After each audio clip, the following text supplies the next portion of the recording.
Welcome. For those of you who don't know me, my name is Paige. I'm the GAS student representative. And for those of you who are new to GAS, we are a nonprofit international organization with the mission to encourage excellence, to advance education, to promote the appreciation and development of the glass arts, and to support the worldwide community of artists who work with glass. Before we get the program started, there are a few online community practices to review. Make sure your name appears on the screen, and if you're comfortable, list your pronouns so we know how to properly address you. Also, please stay muted unless you have a question or we're having a discussion, as this can help minimize background audio noise. Please keep in mind that this program will be recorded and then shared on the GAS YouTube channel.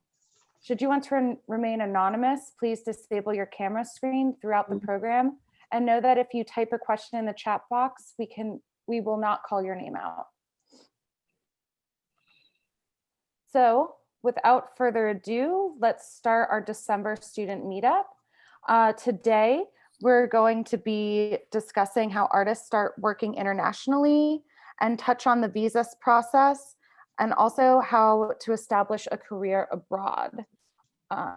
So I'm going to turn it over to our moderators, Rinoi and Ying, who are both graduate students in RIT and who actually came to us suggesting this content. So they've actually really been hands-on in developing it. Really my pleasure to introduce Nao Yamamoto and Qingqing Miao to for introducing like an international artist to like a United States, and also it'll be like a great helpful for like it's like for also like that was like a really excited because I really wanted to know like you guys like what you're gonna share. So thank you so much for coming and joining us too. Hi, I'm Ying. Me and Rinoi have prepared for listening for about 1 or 2 months, and then we are really excited and happy that so many people joined this meeting. Okay, so Rinoi, do you want to start? Okay, so let's start from now. Like, could you share your experience and like let's see like how you got from your school experience to your like a kind of current situation. Okay. Do you want to start a presentation, or should I just give a sums up? You can start presentation. Okay. Yeah. Okay. Awesome. Okay. Cool. Thank you. Mm-hmm. So let's see. Okay, so my name is Nao Yamamoto. Thank you so much, GAS people, to help me here and share my experiences with you guys, because this is actually like one of the things that I always wanted to do, is to share like, you know, how to make this process easier. So you can go to the next one. Okay. Thank you. Cool. Wait. So I made this chart that describes like kind of, you know, brief, you know, like visual chart to see like where I was and what I was doing. But I graduated Tama Art University in 2011, and immediately I came to the United States to start my English program. A lot of people are not sure like which school to choose or when to, you know, move. But in my experience, I always suggest people just move like right away as soon as possible. And there's English schools like around the university or in like a local area. Getting student visa is the easiest. So it's definitely one of the easiest way to just, you know, move yourself out there. In 2011, 2014, after 3 years of an MFA program at the California State University, San Bernardino, I moved to Seattle. And like, I started to, you know, pursue my career as a freelance glass blower. And these circles, this color, like those are the opportunities that I think it helped to get my O1 visa and all that, you know, my status that I have right now. I just like put that there so that people can kind of, you know, see. I just want you guys to know that it's not a lot. Like, even though like and one of the reasons I'm here today giving the presentation is because I recently got the green card, which is a permanent resident card. But with my experience, I wasn't working so hard, or I wasn't struggling to get like some people say like apply everything, like see any opportunity you can get.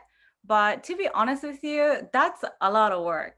So I only applied for the things that I see myself in it, or like I enjoy the process, or like some people just like apply, you know, every application, every awards, like every exhibition they can find. But in the meanwhile, like you have to make your own work, you have to work and, you know, like make money. And sometimes we don't have that time to just like look up research, write an artist's statement, like, you know, take a good picture and all that happens.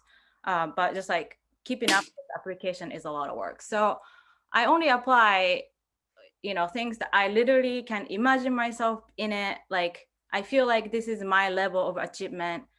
And I would say I usually get accepted like 50%.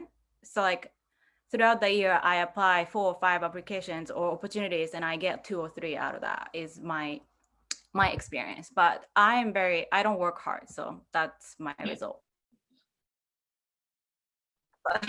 So like here, I kind of wanted to talk about my experience with my lawyers. So timeline wise, I started to talk to my lawyer like about like 3 months before my visa expires. So that kind of just like give them the heads up, hey, like my visa is expiring in 3 months, and I will, you know, probably ask you to like, you know, start the process soon.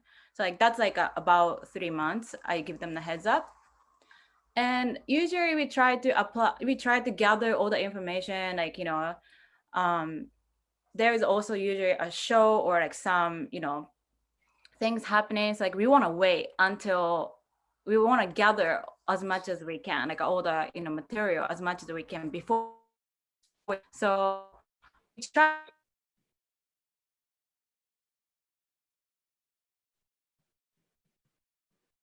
To expire.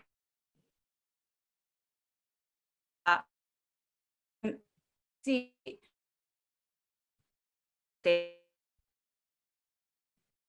you know, data.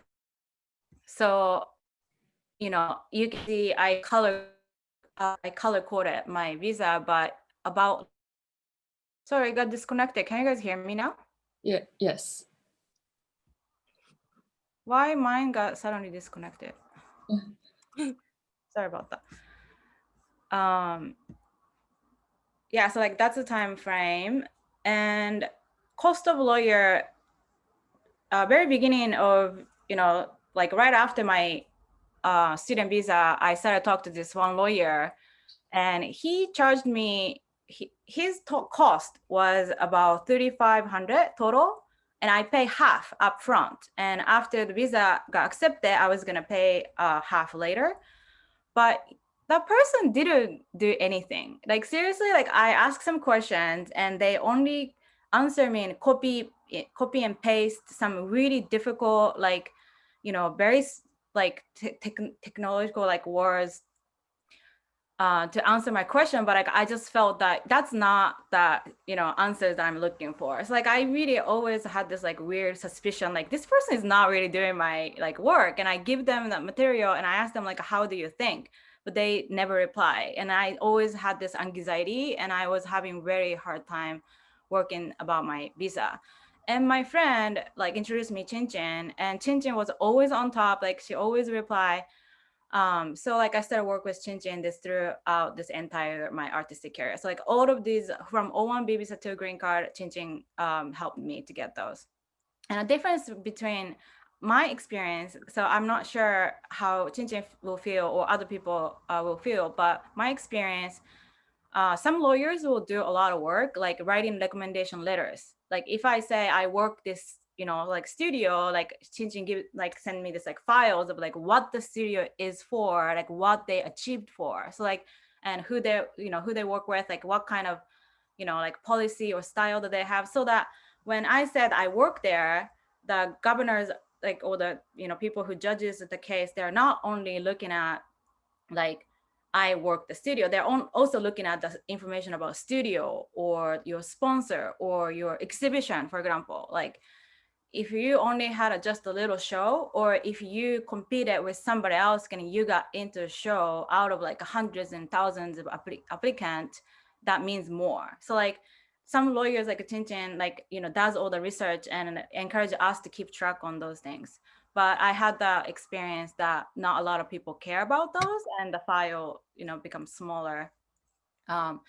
So like I pay in the beginning, I think I paid Qingqing like $5,000 to work on my O1 visa and a green card. And then sometimes they ask for additional material and they charge like $750 or something, like probably like a little, about $1,000 to submit additional material.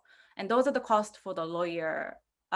Although most of the time the applicant fee is included in the lawyer fee. But in a green card, I think my family and I myself paid about $10,000 for the green card. So like that's the price that, I paid for. I just wanted to share that experience so that people, when you guys try to think about hiring a lawyer, like you guys can think about what to prepare for. Okay, so next slide, please.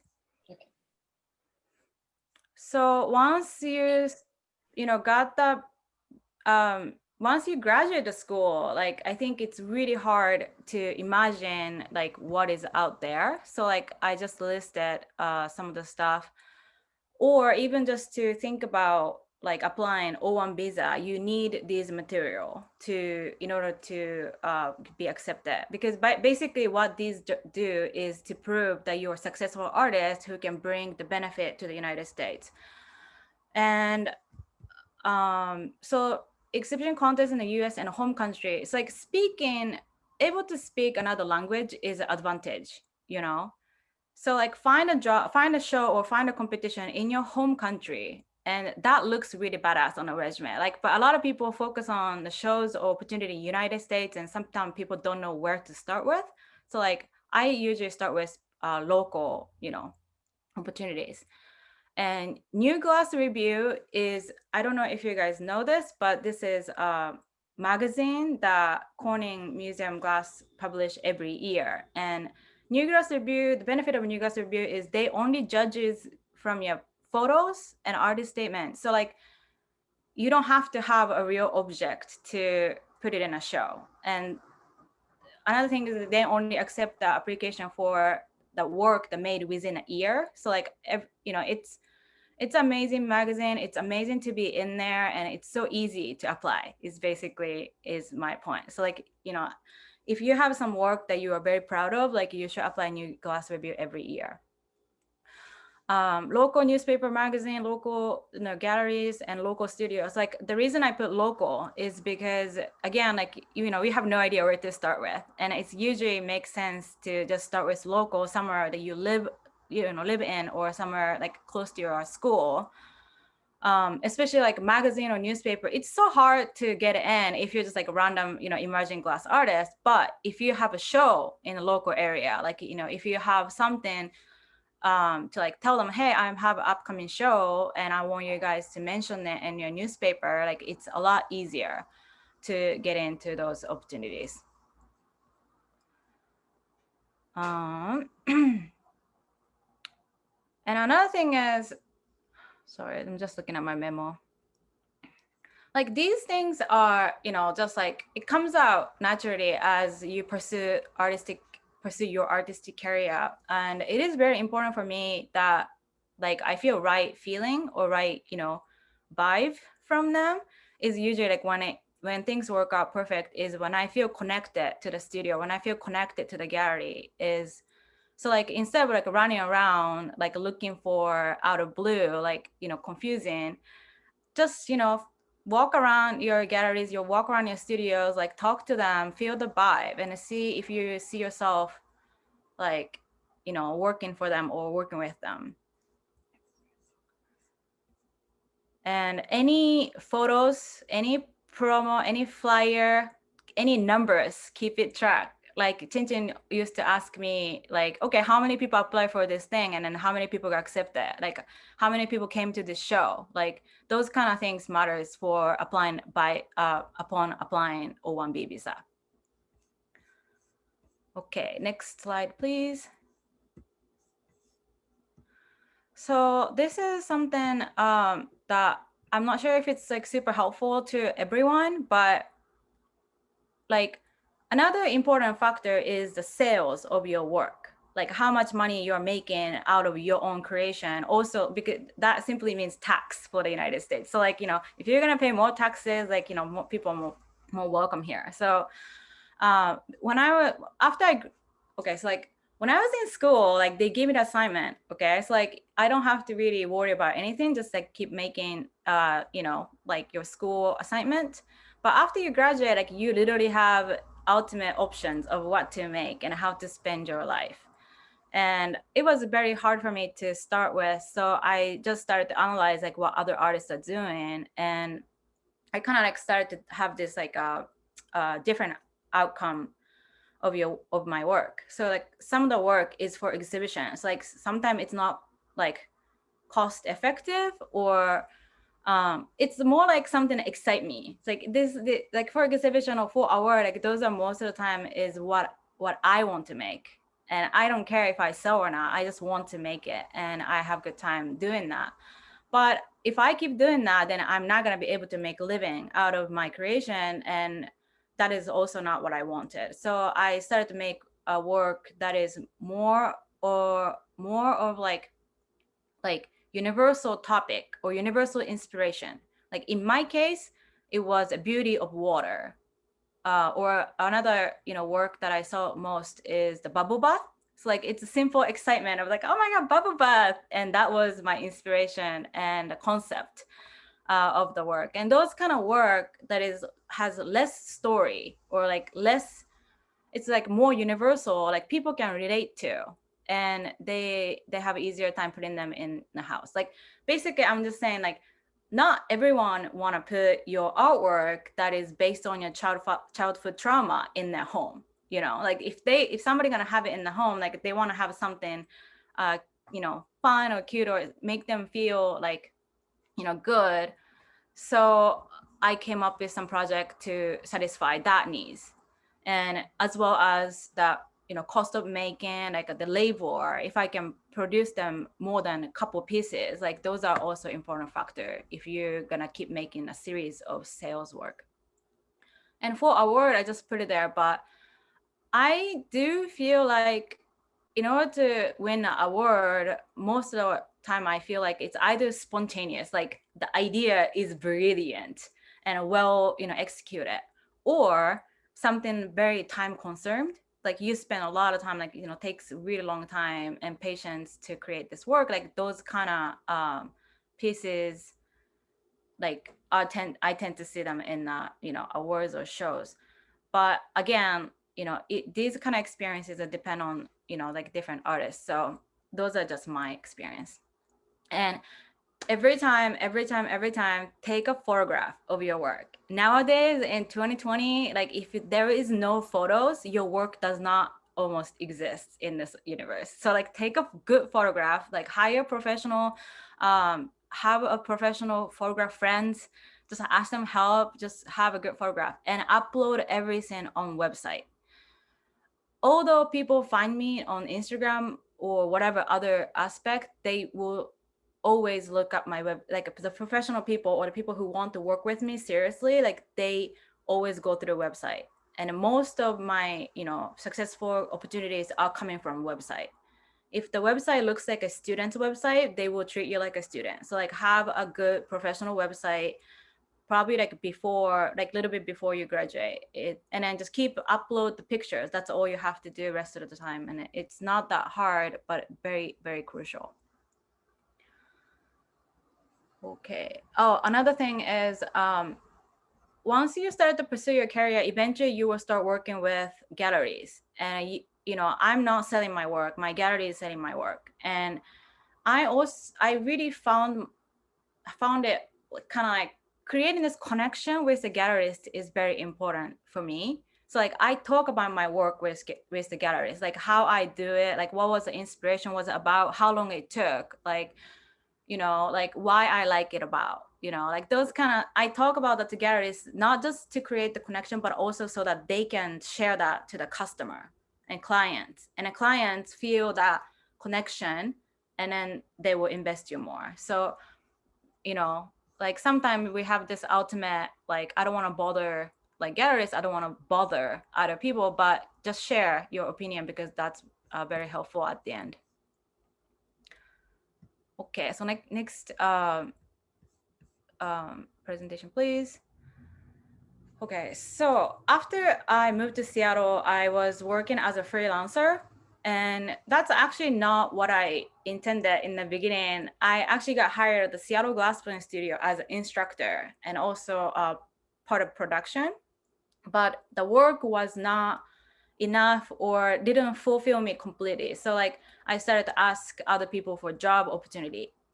Qingqing might mention this later, but there is a two type of O1B visa, and one is a sponsor contract, and another one is employment contract. So like sponsor contract is what I got. I asked my professor from my school, Catherine Gray, to be my sponsor for my O1B visa.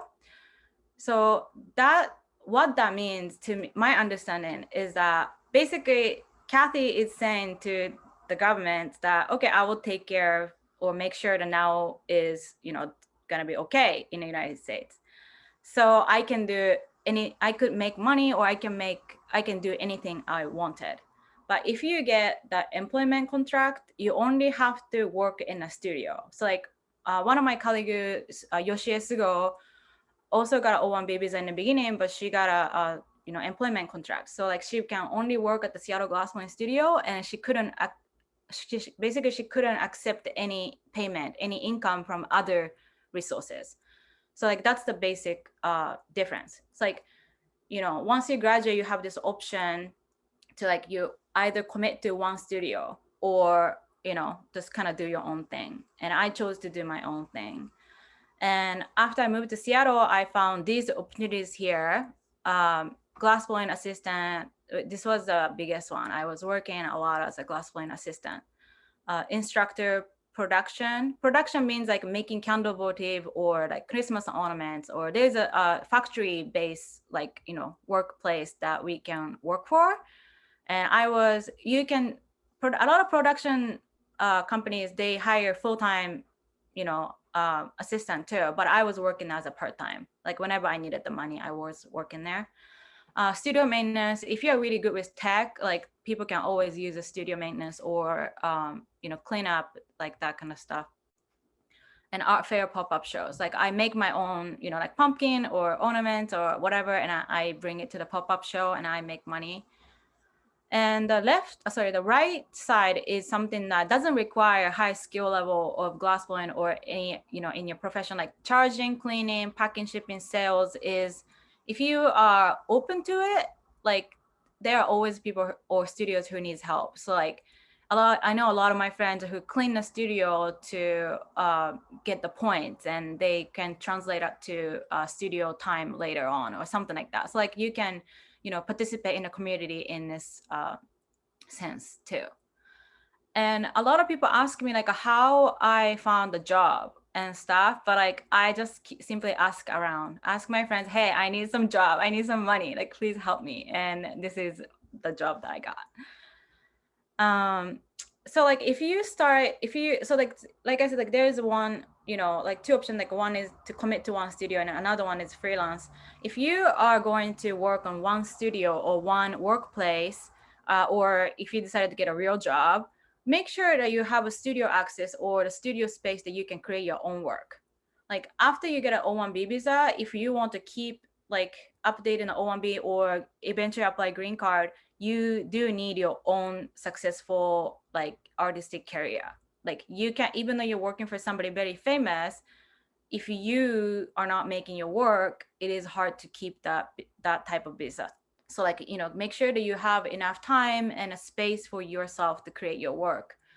And same thing, freelance, like it is so easy to get caught up in the daily life. Like maximum I worked was 21 days. I was working for somebody else for 21 days, no, you know, like day off, working every day. And when you live like that, it is so hard to, you know, focus on yourself and, you know, keep trying like to like make stuff and try to sell stuff. So like it is like super important to say no sometimes for work and make your own time to create your work. So a lot of people, a lot of my friends struggle with the balance of work and your own, you know, art practice. Okay, so the next one is the last presentation, is how to make connection with sponsor, gallery, and other artists. So like this is very, again, like everyone is different, and I'm not saying that like my way is right, but I do have very good connection or relationship with my, you know, galleries and other artists, like so like, you know, and then like by seeing other people approaching to them, like these are the things that I sometimes think of. So like respect their time, research their current work, event, make a connection because you love their work or lifestyle, not because they're famous or not because you want a letter of recommendation. Like you want to make a connection because you love them, okay? Do not take anything personally and have a respect. So basically, like they are human being with busy life, and they don't always welcome people who just want something from them. You know, like if you just show up like, hey, I just need your, like, I don't even know you, but I've heard you're famous. I just want to sign on this letter of recommendation. Like nobody wants to like have that kind of interaction, you know? And I also want you guys to know that like these like famous people, like they get those like requests a lot. And basically like why I'm sharing this is because in the beginning, like I asked Dante, like I asked, you know, like Martin, like, hey, like, could you, hey, I'm new at this and I'm trying to get this letter of recommendation. But they're like, yeah, all right, you know, and they don't really take it seriously. But then like you go talk about their work, you know, you talk about what you're doing too, but like also like just get to know them as a human being, and eventually they will do anything for you. Like they'll be like, you know, just send it, I'll do anything for you in order for you to stay in the United States. And that's the relationship that you want with your sponsor or, you know, like people. So yeah, like I also don't really show them my work unless they ask me to. Like a lot of people, even me, like if I were hanging out in a gallery and, you know, opening, like some people are like, hey, look at what I made. But, you know, I want you guys to imagine that I get that. It's like how much those famous people get those attention. It's, you know, it's overwhelming. So unless they really genuinely interested in you and ask you, I don't really share like my work. But rather I'll be interested to know like how they get their inspiration, what is the, you know, their opinion or their lifestyle, you know, like, yeah, just like basically like have something to talk about. Also like people who you are in common with.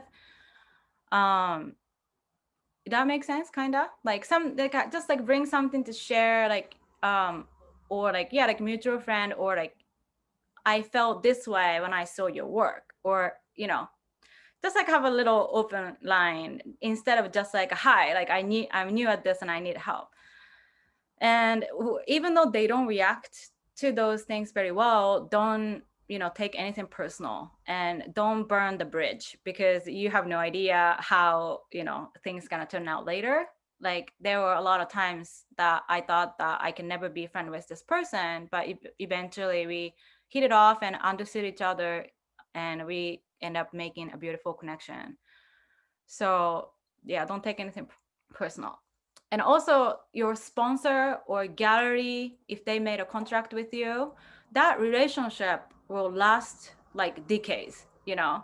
So choose who you want to work with. Like, don't just accept whatever, or don't just like, you know, look for whatever you can get, but find the people or the community that you want to be in and work with them genuinely is my advice. Okay, so this is it for my presentation. And yeah, I know that questions and stuff will come later, but. Thank you so much for your presentation. That was really interesting. I think like many people has like a lots of questions, but like we can go through to Qingqing for like maybe for a little bit detail like info for visa procedure. Mhm. Sure. Can I share my screen or how does that Sure. Yeah, work? I think you have a yeah. Go You ahead. can. Thank you, voice Suzuki-san. Okay. All right. So.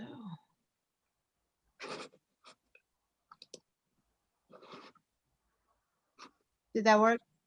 Yep. Great.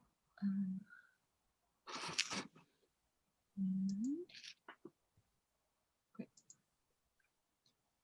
Cool. Great. Well, thanks everyone for joining us today, and thanks Nao for sharing her personal experience. So before we jump into this, just a quick clarification. So Nao probably doesn't remember, but the fees she was talking about did not include any of the filing fees. And also any request for evidence fees depends on, she got really, really lucky because even though she says she didn't work that hard, she's very talented and her work speaks for herself. And so very luckily, you know, throughout this years, how many filings later, 3, 4 filings later, we only got one substantive RFE, I think, throughout this entire, you know, with all the filings. And it was a very, except for one, and all the RFEs were very simple, and they hardly, the adjudicator hardly ever questioned her credential or her level of achievement. So her RFE was pretty cheap relatively, but that does not apply to everyone. And these days, you know, it's very difficult to convince USCIS that the artist, you know, your achievements are great enough, especially for artists who just come freshly out of school. So she's been really modest here. Just want to get that out of the way before we dive into the nitty-gritty. So Nao has already given you a pretty good overview of, you know, how long it's going to take and what it looks like and all that. And it's one very important point she shares is that, you know, when we think of O1 visa and even, you know, the green card options, that's based on achievements, it does sound very lofty, and in reality it is. The USCIS is really looking for someone who's already risen to the top. They're not looking for up and coming artists. So you will really have to show that you are not just going to be there, but you are already there one way or the other in order to get the visa. And so that's often, you know, one of the biggest hurdles for new graduates or students, you know, who are starting their career, because, you know, we all have to start somewhere, right? And even if you're very talented and you have a great future, you're almost in this chicken and egg problem. Like, how, if I can't stay here, how am I going to build this, right? But if I have to build it first, how am I going to do it if I don't have a visa? So that's a lot of, you know, that is a question that a lot of, you know, foreign artists who want to build a career in the United States face. But luckily, you know, we have a system that is not perfect. That's probably, one could argue, is not really intended for artists, or not necessarily super friendly to visual artists. But we do have a path to get there, and Nao is a living example of, you know, how with, you know, persistence, good work, you will ultimately get there. And so I will start with the non-immigrant visa options, and then I'll dive into the green card options. So we don't have too much time here, so I'm just going to really talk about, you know, the visas that will probably that will likely apply specifically to artists or glass artists. Because, you know, I like to look at, you know, non-immigrant visa. So that's a work visa. That will be, you know, either good for 3 years or 1 year or 2 years. That's not a green card status, and you have to keep renewing it. And for you to do that, you have to kind of maintain your work and all that. But often that's a first step, because without it, you won't have the right to stay in the U.S. to continue working, right? And so you can't really build, you cannot really build your portfolio or a career that will ultimately lead to a green card. So often, you know, for students who just graduated and who want to have a career in the United States, essentially start a career and then stay, the work visa is normally the first step. So we'll go from here. And under the current immigration law, and this could change, you know, with the new administration coming, and comprehensive immigration has always been in the talks. So maybe, you know, a few months from now, whatever we're talking about here will be obsolete. But as of now, the overall structure is that the immigration law will provide different types of work visa that could be used by people that fit the criteria. And so different visa is intended for different type of, you know, worker. And given the uniqueness of artists, the option is actually kind of somewhat limited. So I've listed all the options out. And in fact, you know, if you are here graduating from, like, say, with an MFA and wanted to start your career in the US, even those very limited options, many of them don't really apply. So if you want to be an artist, the most plausible option will probably be O.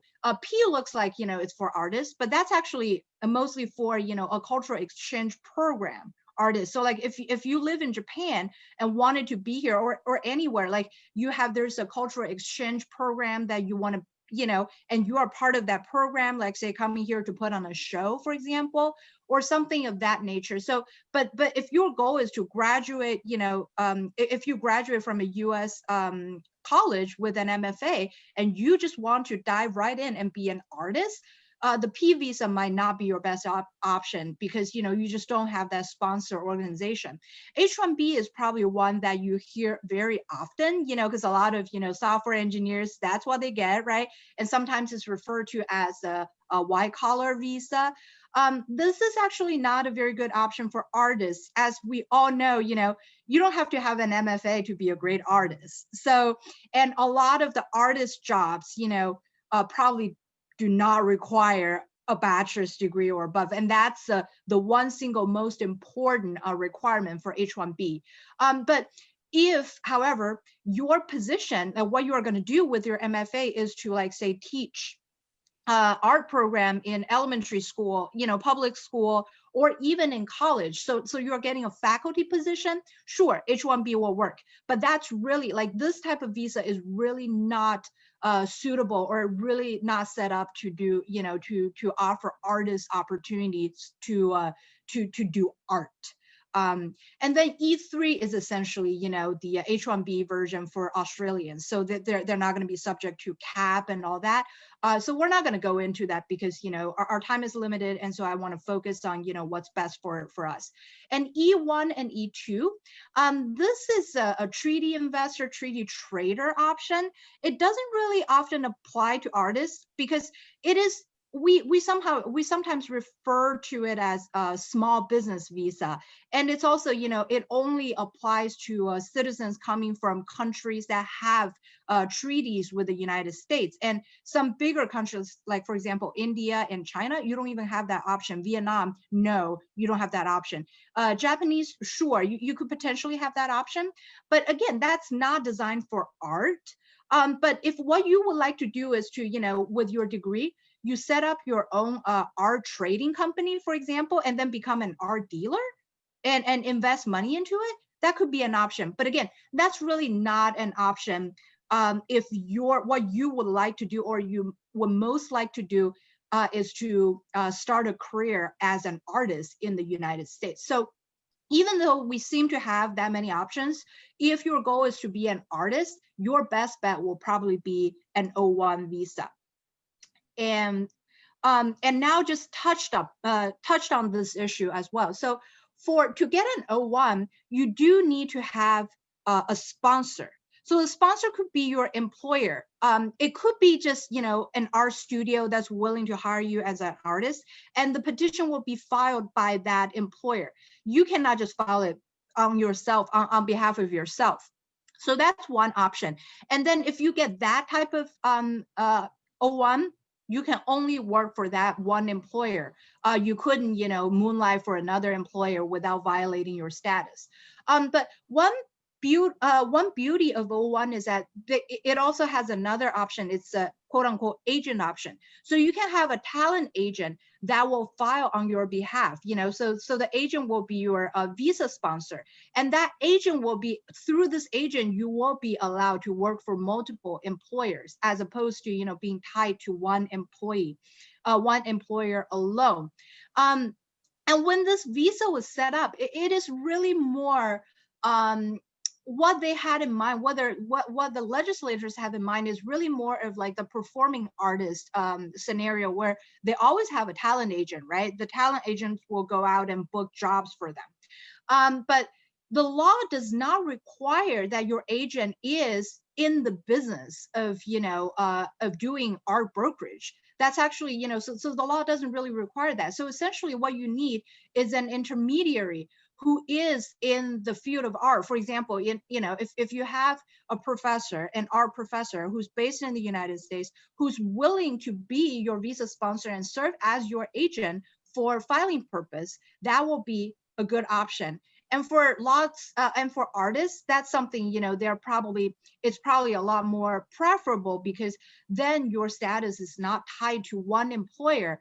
And instead, you could work for different art studios and kind of do more of the freelance type of work. And that's really what doing art is all about, right? So that's that. But even though you don't need a professional talent agents, and any legitimate art professionals who are willing can serve as your agents, it's actually a pretty big ask from this particular individual, because if your sponsor is an individual who's just willing, to sponsor you and basically invest in your future, we're actually needing a lot of information from that individual. Like, for example, we will get their social security information, we will get their home address, we'll get a lot of their personal information in order to complete the filings. So if you find someone, your professor or someone who's willing to do that for you, be very, very thankful, because they are really doing a huge favor, because they're really tying their names and their credibility to your future and your success. And the fact that, Nao is able to do that by itself is a good testament that she's a legit artist and she's very successful in her field. So, as I mentioned just now, O1 is really an achievement-based visa. What that means is that in order for you to get the visa, you have to convince the USCIS that you are an accomplished artist. You are not just some Joe Schmo who's trying this out. You are someone who's committed, determined, who's already, who's already successful, and is also committed and determined to make more progress in this field. And I highlighted, O1B, because that is the option that is available for artists. So O1A is actually the actual extraordinary ability category.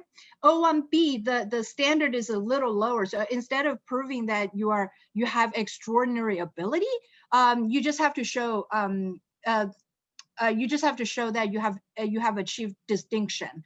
However that means, it's really, like more of a legal concept that we're dealing with. But the idea is that it's not as difficult, not as high a standard as O1A. But again, it does require that you have achievements to prove, you have achievements to present. You are not just starting out, you're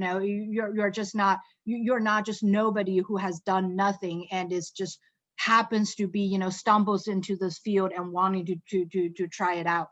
So an O1B visa will allow you to stay in the United States for 3 years. Once you hit the 3 years, you have to renew it in 1 year increments. So that's kind of annoying because, it takes many months for a renewal to be completed, right? And for us to prepare it, and for us, to get it done. So if you have to renew it once every year, it almost like becomes a nuisance. And that's normally when people will start thinking, oh, maybe I'm really onto something. It's time to get a green card, so I don't have to continue renewing this. O1 visa also allows dual intent. So that is a concept where, when you get your student visa, there's a question about, oh, are you going to come back to to your home country, right? You have to promise that you're going to do that. You're not going to just stay in the United States forever, because F1 does not allow you to have immigrant intent. Whereas O1, it will be okay. So that means if you file an immigrant petition, you are not going to be rejected an O1 just because O1 visa just because of that.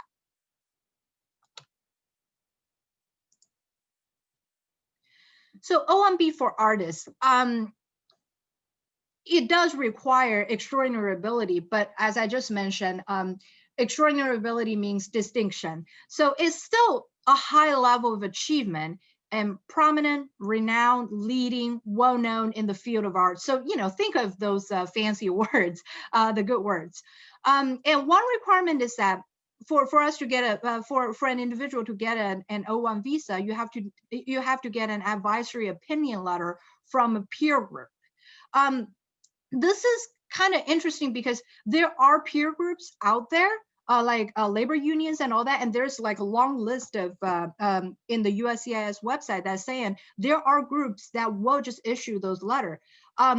For those groups, what you need to do is to essentially just reach out to them, send you their resume, and they will issue the letter without any input from you, and it could be good or it could be bad. But in fact, for glass artists, there isn't such a peer group that is on the USCIS list for you to do that. So, so what we could do is we could present to the USCIS that we should get a waiver because there isn't such a group that exists. Another way to do it, instead of saying there isn't a group, we could also present, nonprofit group in the field of art, for example, GAS is one of the groups that will be able to, if you contact the right person and if you have the right credentials, they might be able to get their name behind their the candidates. But again, this is something this is something that you as the applicant will have to set it up. We can draft as lawyers, we could draft the letters, but we will not be able to direct any organizations to sign or to agree that whatever our letter should be signed or our letter can be presented. But so if you couldn't get a letter, that doesn't mean, as a glass artist, that doesn't mean you don't have an opportunity to apply for the visa. But that's something we need to evaluate if we were working together to work on your case. Agent. So just now I already kind of talked about who can be an agent. So it doesn't need to be like a professional talent agent firm that can do it. It could be your professor who's willing to invest in you, who's willing to put their name behind your career. But again, that is something, in order for you to get there, you really have to have your credential and your work speaks for yourself, because no reputable artist or art professionals would throw their name behind someone that they don't have confidence in. And so I list out the evidence required for O1. So this is also very similar to the visa, the green card visa application. So I'm not going to go through this one by one, but Nao has already kind of given a pretty good rundown of it. So for glass artists, what's really important, the things that are very important are, winning awards. The better, the higher level the awards are, the better. So like school awards generally don't carry any weight, student scholarships generally don't carry any weight. But if you could get fellowship, good fellowship, very competitive fellowship, residency with artist organizations and things like that, those would definitely help. get your work published, get your work featured in magazines, get your work featured in journals. The higher level the journals are, the better. So when an artist comes in, I always, my first question is, give me your portfolio, give me, a list of exhibitions you've done, what kind of awards you have won. So if you cannot answer any of those questions, like for example, if all the shows you've done were just student shows or just after hour, canteen shows, you probably are not good enough, unfortunately, to get an O1 visa. So always start with that. Enter into as many competitions as you possibly can to beef up your credential, because ultimately, no matter how good we are, it is your work that's going to speak for yourself. And again, another important aspect is letters of recommendations. So we want to present your accomplishments, and the best way to present your accomplishments is through, the words of established professionals. Like for example, if you could get Del Shahuli's letter, great. That's probably the best thing you could get as far as, glass art goes, or, if you could get a letter from Dante. But like Nao mentioned, they get those requests all the time, and they probably wouldn't throw their name behind you unless they have trust in you, or they believe that your work is really worthy of that. But that's very, very important. In terms of how the number of letters of recommendation, I would say some people would think, the more the better. That's not necessarily true. I often would recommend, 3 to 5. Anything more than that is just not going to carry any weight. But the higher level of artists who's willing to stand behind you, the better. So that is the work visa option. And then ultimately, if you want to have a long career in the United States, you will have to consider, getting a green card. And for glass artists, chances are, you will not be able to find an employer who's willing to sponsor a green card, because, it costs a lot of money. And unless it's EB-1A, it requires, a labor department and sponsor process. It's very complicated. And it's, it also subjects them to like a whole set of regulatory roles that they otherwise don't have to be subject to. And also, just how the regulations are set up for an artist, it's just very hard to even do that, even if you got someone who's willing to do that. So really, the options comes down to, EB-1A, that's individuals with extraordinary ability, or EB-2, national interest waiver. So these two options are the only options you will be able to do it for yourself. So you can actually serve as your petitioner. I know my time is running out, so I'm not going to get into all the details. But the general idea is that if you're doing a green card, it's a two-step process essentially. So you will have to file an immigration petition. Petition gives you the right to have a green card. So this is where you explain to the USCIS why you need, why you are eligible to get a green card. And then the next step, it could be filed together if there's no visa backlog and all that. You file an adjustment of status application. So that's the actual green card application. So if your petition gets approved and you've never violated your status, like say you never committed a DUI, or you have never violated your status, this is more really perfunctory. If you're outside the US, there's this consular processing option. We're not going to talk too much about it. And especially if your goal is to just like now, stay here and work your way out and get a green card, consular processing, chances are, is probably not relevant to your case. And just keep in mind that I understand, we have a large audience coming from Japan, and I saw someone from Taiwan. So for those folks, you probably don't need to worry about the visa backlog. So to get a green card, but if you were born in China or India, chances are, there will be a visa backlog. That means is that even if you file a petition, you will not have status to remain in the United States. You will have to continue renewing your O1 or whatever work visa in order for you to stay. But if you are, Japanese, you were born in Japan, Australia, some other countries, you don't have to worry about that, because we can file the petition and your adjustment of status application together. And that by itself, the filing of adjustment of status will allow you to remain in the United States. And with the filing of the adjustment of status, it comes with an EAD card. So that will allow you to continue working, even if you choose to not renew your O1 visa. And we've already kind of touched upon that. So why EB1A and EB2 NIW? These are really the only two options that you can do it for yourself, and you don't have to, rely on an employer as long as, you have achievements that can back yourself up. I list out the criteria for EB1A. As you can see, it's pretty similar, almost overlapping to, the O1 standards. The rule is that you have to meet at least 3 of the 10. And if you can answer the questions I've asked earlier, important exhibition, great commercial success, featured in high-level magazines, won important awards, you probably will have at least 3 out of the 10. But the tricky part with the EB1A is that there is this final merit test that was added about 10 years ago. What this does is that it gives the USCIS officer the right to subjectively determine whether you are good enough. So with this added in, with this criteria added in, it makes EB1A really random and very difficult. And sometimes, if you're not in a field that the USCIS feels worthy, like, if you're not curing cancer and saving, patients, the USCIS might just think, well, why do we need someone like that? And let's just deny it because I just don't think you look good enough.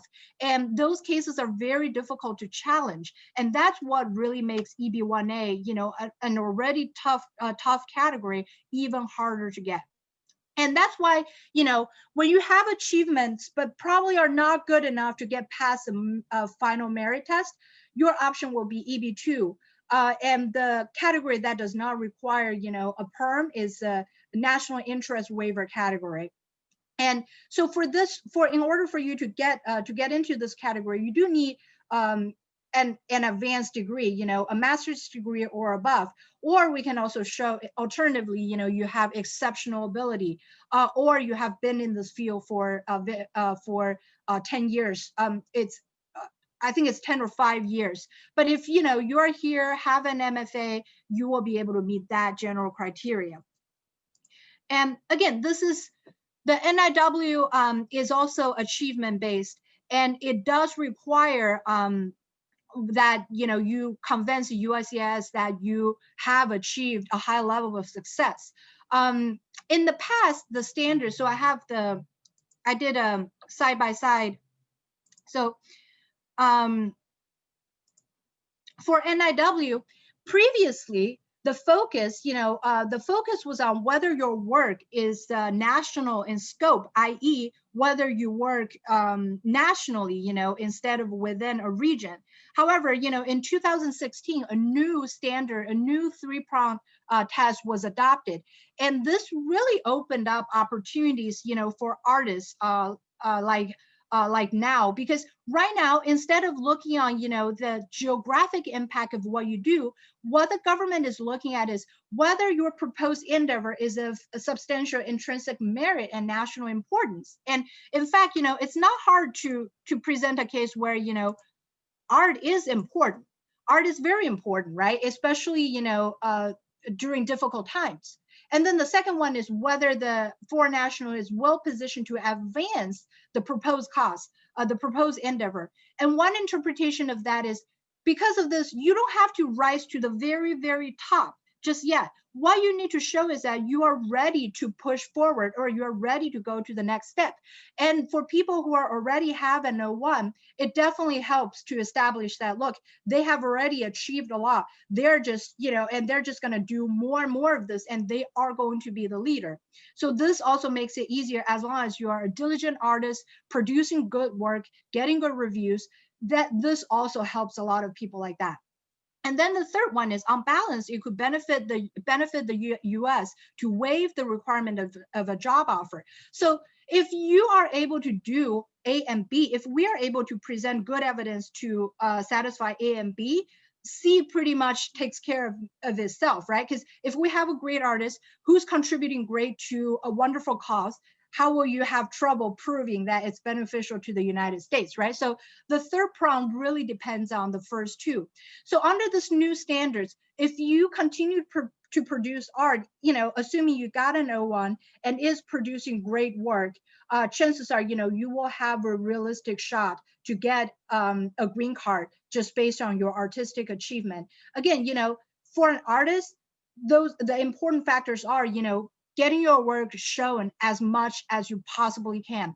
Get on, interviews, have as many people know your work as possible, get good reviews, participate, in lectures, presentations and things like that, and won awards. If you could get awards, that's wonderful. And if you could get great commission work, even though that's not an award, we will be able to present that in a way it really looks like an awards.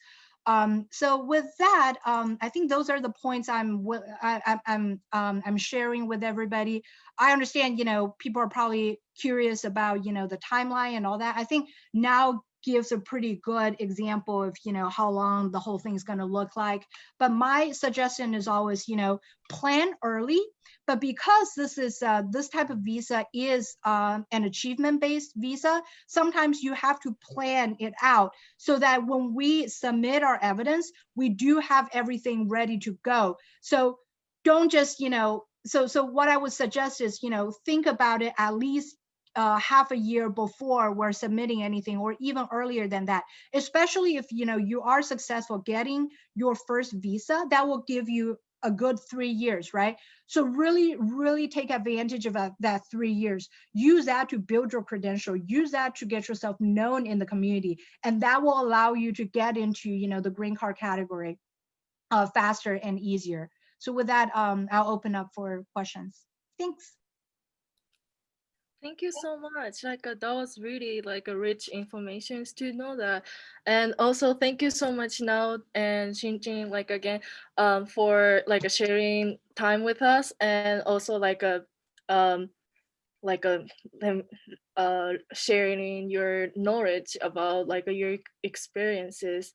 And also we little past the time, but can you guys stay 5 minutes, 10 minutes more for the question? Also, sorry, I know that Boyd asked me to kind of talk in Japanese, and also some of the people who, I can only speak Japanese, but if they want to question in Japanese, we can set a time later. Chinchin probably has to go, I don't know. But right now we can get answers in questions in English. And if you have a question in Japanese, I can answer it after this presentations. Okay, thank you so much for your cooperation. I know.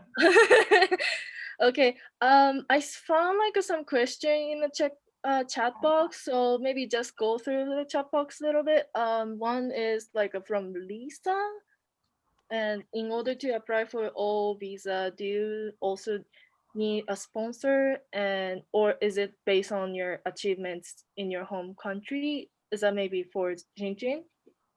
Yeah, so it doesn't matter where you made your achievements, and Nao actually kind of talked a little bit about it. If you could get your work published, in a different country, we can actually turn it around and present it as, international recognition and achievement. It's actually great. The only issue is that you want to have US-based stuff, because unfortunately, the US, the government adjudicators who are not artists, who are bureaucrats, many of them are very arrogant and US-centric. They just want to, they can only relate to US achievements. If it is not US, so first of all, you have to translate it. And if you don't get high quality translation, it might look crappy. That's one thing.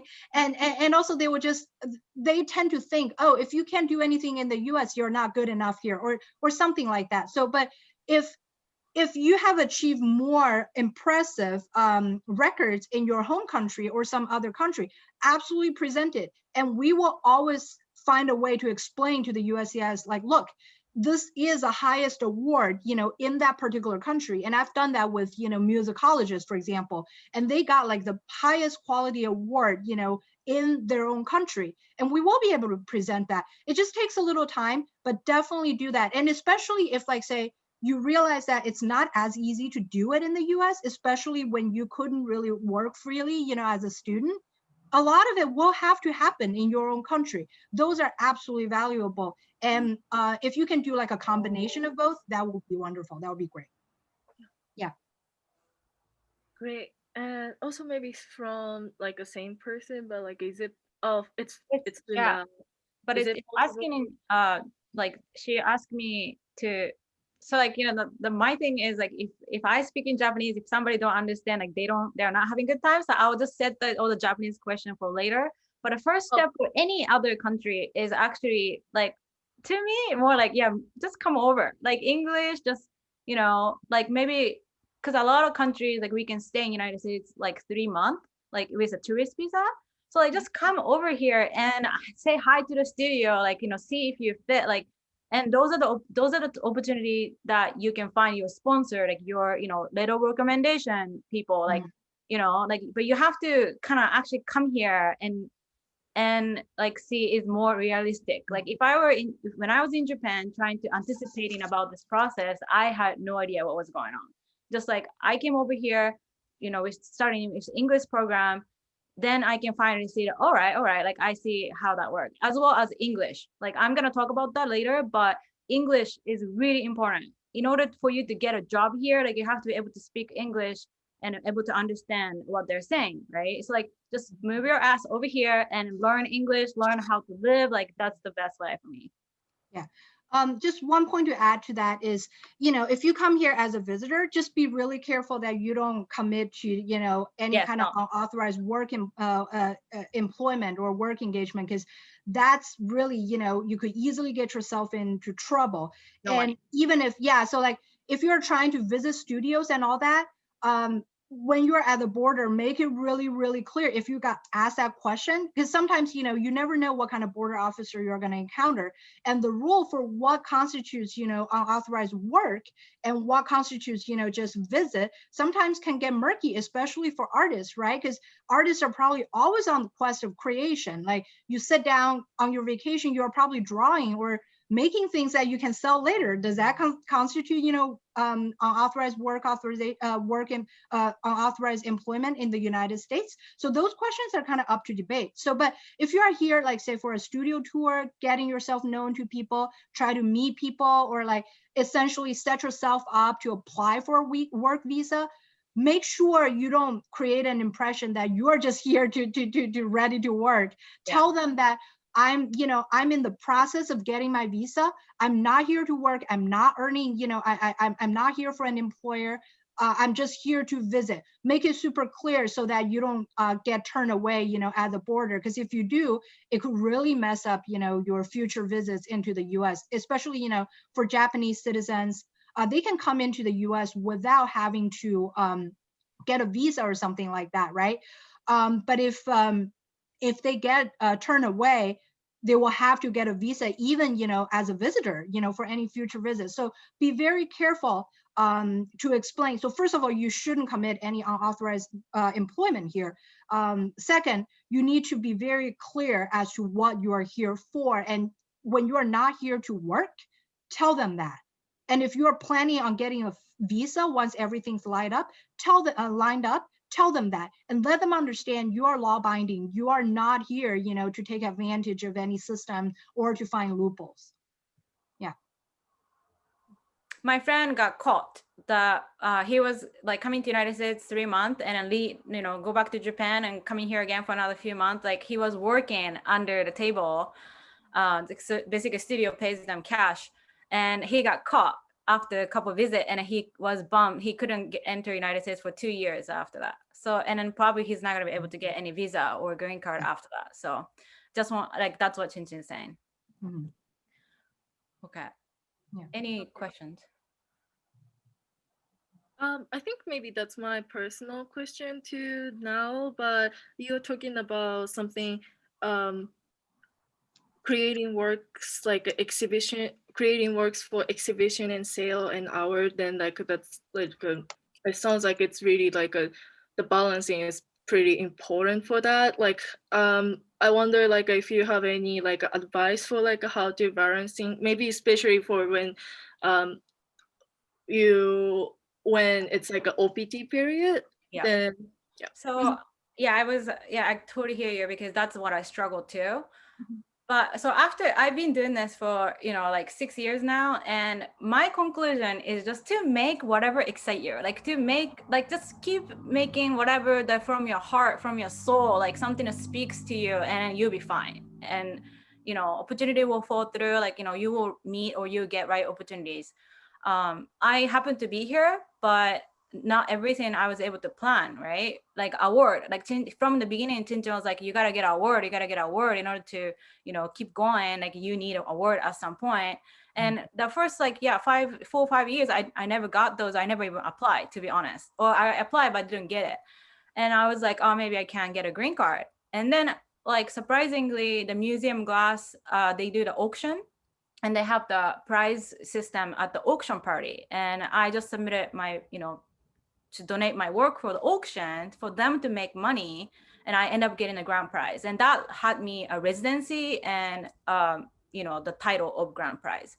So like that happened like literally right before we were about to apply for a green card. So like I'm spiritual, like I believe that like the story just happens without us like trying so hard, but like just make whatever that speaks to you. But OPT is the one, like the visa the provided from school after finishing MFA program, like we are allowed to be here for 1 year with OPT. And my understanding was, as long as you're willing to and submit the paperwork, like you will get an OPT pretty much almost all the time. I took about three months, like settle down in Seattle, and I started make my own work after 3 months of moving away, which was, I don't know, like I put myself a lot of pressure. Like I had so much pressure, a lot of anxiety, but I look back and like seriously, like you will be ready. Like you feel like, oh, I want to make work. I need to start making stuff. And worst thing you can do is just to listen to other people and make your own work like differently.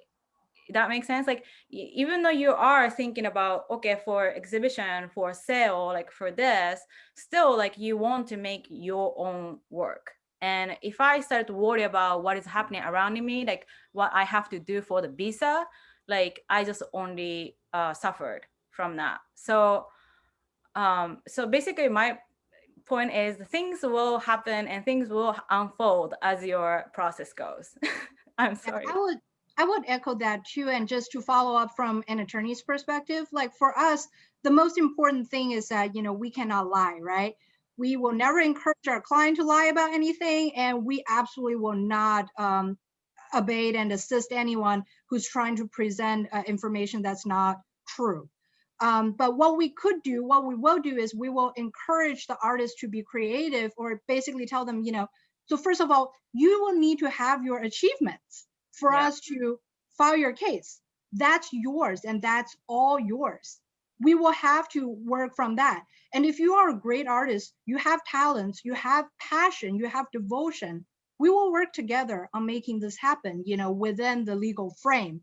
And nothing is worse than, having the tail wagging the dog. And if, like say, ultimately, even if you want to be in the US, what you really want to do is to be an artist, right? Is to create arts. It's not just, to have a status and stay here and do nothing. Ultimately, that's what will bring you joy and success. Yeah. And so, and for us, it's like, when we see that level of passion, when we see that level of talents, under the law, and we will work with you and do the best we can to make it happen. But ultimately, it's your work that speaks for yourself. It's your achievement that will convince the officer that you are worth it. And you are, not that you're worth it, everybody's worth it, but you're worth the visa. For the United States. Yeah. And you are good enough to stay. And the law allows, the law encourages that type of, achievements, good work. And, we always encourage, devoted individual to be here. So like Nao said, you just have to continue, producing work. And ultimately, that's what's going to carry the day. No matter how good a lawyer you have, if we don't have the raw materials to work with, we couldn't do it. And there are even great cases, you know, very achieved artists, and the USCIS just doesn't get it, unfortunately, you know, and even that will happen. But if you don't have anything to begin with, it will be difficult for anyone to do it. Yeah. Another way of saying it is like when Qingqing was talking about that, you know, like a credit, like, you know, or achievement, like it sounds very overwhelming. Like I felt that way when I was first, you know, graduated, and like I had to prepare all of this. Like I was just like, how am I gonna even do this? But to be honest with you, like those are all the stuff that we have to do to be a successful artist in no matter what, like wherever it is, you know. Like if you are an artist, like you will make your own work, like you will start applying things, that you will want to have some kind of, you know, exposure and opportunities and like all of those things. But one thing that I do pay attention is like money is like basically, you know, United States to determine like if you are worthy or not is basically money, you know. So like how much money you're making. So if you are charging your work like a student's price, like that's not enough. If, you know, one cup is $20, like that's probably not, you know, like after graduate, of course, like I'm not talking about like while you're students, but like after grad, if you want to be a professional artist, you have to charge the professional price. You have to charge the professional photograph, you know, I have to pay for the professional photograph. Like those are the things that just like comes in naturally. Yeah. But like, so the one thing that I wanted to talk about is so like what Aria Qingqing said, the students' work doesn't apply for, it's not very strong, you know, like a student group exhibition that happened in a school is worthless. Like, you know, because you can do that, like as a student, it doesn't need any effort on your term. So like solo show is better, like, you know, competition is better because you have to be chosen, right? Newspaper magazine, like a paper cover magazine is better than an online article. Online article, there is no like, you know, money as much as involved to compared to the newspaper or magazine, which is, you know, published on the paper. Like somebody's spending money to publish that, right? Like same thing if the gallery is giving you a solo show, like giving you a space and spending money to have the show for you, like you know, like so that's when you're collecting the material, like you can think about how much money the other people or how much effort or energy that other people are spending for you determines how strong the material is. I hope that makes sense. Thank you so much. And I think maybe it's for Qingqing. Then I found one from chat. To be a sponsor, what is the workload beyond developing? Sorry, no, Oh, sorry, I don't mean to cut you off. Okay. We're gonna have to save some of the other questions for next time. We're just running a little over. And I also wanted to mention that this is just the first of a 3-part series. So we're still working to develop this programming to help with international students who are interested in studying and working abroad. So if you have any suggestions or what you might like to see come out of this program, please email me at studentrep@glassart.org. And I also dropped that email in the chat box. And I want to thank our moderators, Rinoi and Ying, who did such a fantastic job in developing this first part of the series. And I want to thank Qingqing and Nao for your time and all of your knowledge. This has been super informative. Thank you. Yeah, thank you so much. Thank you. And then last but not least, the next GAS student meetup is January 12th, and it'll be a social gathering for GLASS students from all backgrounds and time in your careers. Details will be available soon, so keep an eye out for social media posts from GAS and the monthly GAS digest with your program information. Thank you all again so much.